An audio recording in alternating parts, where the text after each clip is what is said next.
Salam sejahtera Malaysia, selamat datang ke channel Fels Lifestyle. Tuan-tuan dan puan-puan, satu isu hangat dipetik dari Sinar Harian dalam satu artikel panas yang bertajuk Kerajaan Perpaduan bukan anti-Islam, kata Perdana Menteri Datuk Seri Anwar Ibrahim. Dalam satu artikel, Perdana Menteri Datuk Seri Anwar Ibrahim berkata, tidak adil mengatakan dirinya meninggalkan Islam, sekuler atau liberal hanya kerana berkawan dengan DAP.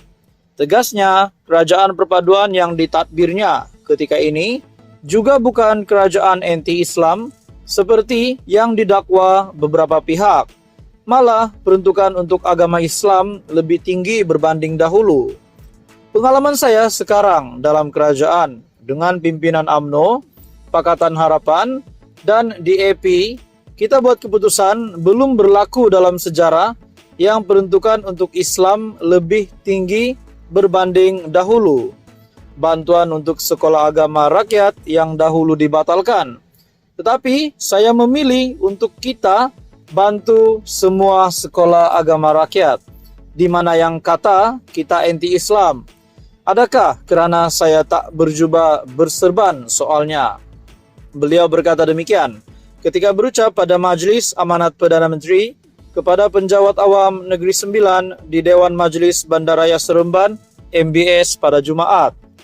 Menurut Anwar, tiada makna jika seseorang itu sekadar bercakap mahu menyelamatkan Melayu dan Islam, tetapi mengizinkan negara dipimpin oleh mereka yang menyakau harta rakyat.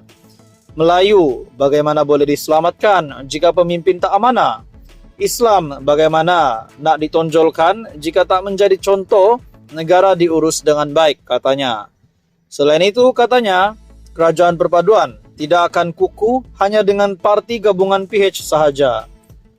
Tambahnya, kerjasama antara Barisan Nasional, Gabungan Parti Sarawak dan Gabungan Rakyat Sabah perlu menentukan dasar negara yang boleh membentuk tata kelola yang baik. Ini satu kejutan baru lagi untuk Tun Mahathir, di mana kita dapat melihat bahwa Tun Mahathir hari ini yang sedang memusuhi Perdana Menteri Datuk Seri Anwar Ibrahim. Teruskan bersama di dalam channel ini untuk info yang seterusnya. Jangan lupa tekan butang like, share, dan subscribe. Salam sejahtera Malaysia, selamat datang ke channel Fels Lifestyle. Tuan-tuan dan puan-puan, satu artikel panas dari Syabudin.com. Selama 23 tahun jadi Perdana Menteri, Mahathir sendiri tak pernah bertikai status berbilang bangsa Malaysia. Kenyataan bekas Perdana Menteri Dr. Mahathir Mohamad yang mendakwa mempromosikan negara berbilang bangsa bertentangan dengan perlembagaan persekutuan adalah tidak berasas dari segi undang-undang, kata Timbalan Menteri di Jabatan Perdana Menteri Ram Karpal Singh. Timbalan Menteri yang bertanggungjawab terhadap undang-undang dan reformasi institusi itu berkata, Dr. Mahathir yang menjadi Perdana Menteri selama 23 tahun tidak pernah mempertikaikan status Malaysia sebagai sebuah negara berbilang bangsa dan kaum dalam tempoh tersebut. Malah telah mengiktiraf perkara berkenaan. Tambahan pula, sebagai seorang bekas Perdana Menteri selama lebih 2 dekad, sudah tentunya Dr. Mahathir Mohamad telah mempunyai akses kepada nasihat guaman melalui peguam negara dan oleh yang demikian sedar akan kedudukan undang-undang berkenaan perkara ini. Sebagai seorang negarawan yang berpengalaman, Dr. Mahathir Mohamad sepatutnya sedar akan betapa pentingnya frasa Unity in diversity should be our strength and not our shame. Perpaduan dalam kepelbagaian harus menjadi kekuatan kita dan bukan keaiban kita. Di Malaysia, seperti mana yang dinyatakan oleh Hakim Mahkamah Persekutuan Zainun Ali di dalam kes Indira Gandhi dan mengambil iktibar daripada frasa tersebut, katanya dalam satu kenyataan. Mengenai dakwaan Dr. Mahathir, terdapat desakan Malaysia tidak lagi dikenali sebagai negara Islam. Ram Karpal berkata, kedudukan agama Islam di Malaysia sebagai agama rasmi persekutuan tidak pernah dipertikaikan seperti yang termaktub di dalam perkara 3 Perlembagaan Persekutuan.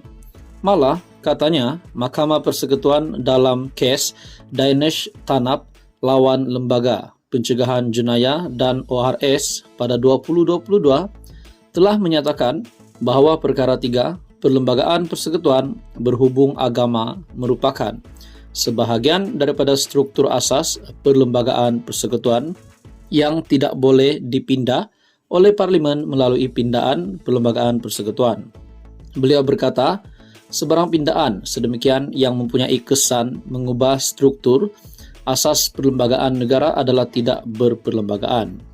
Perkara 3 Perlembagaan Persekutuan turut memperuntukkan bahawa agama selain agama Islam juga boleh diamalkan dengan aman dan damai di mana-mana bahagian persekutuan.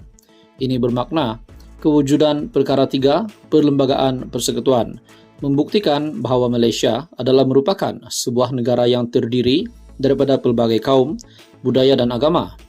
Selain itu, Ram Karpal berkata, perkara 8 Perlembagaan Persekutuan melarang sebarang diskriminasi terhadap mana-mana warga negara semata-mata atas alasan agama, ras, keturunan, tempat lahir atau jantina, dan perkara 11 turut memberikan seorang hak untuk menganuti dan mengamalkan agamanya.